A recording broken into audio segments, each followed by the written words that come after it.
Hi mga kayaw-yaw.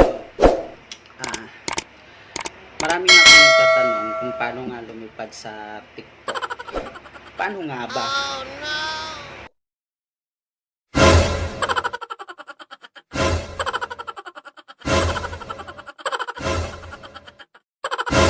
Ginagawa mo. Ayun guys, ituturo ko sa inyo kung paano mag-edit sa yung lumilipad sa TikTok.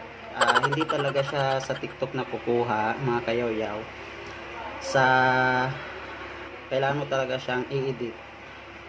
So, kailangan mo na kayaw-yaw video ka muna ng tumatalon-talon ka. Tapos, i-edit mo na lang siya. Ituturo ko sa inyo kung paano nga ba siya mag-edit. Let's go!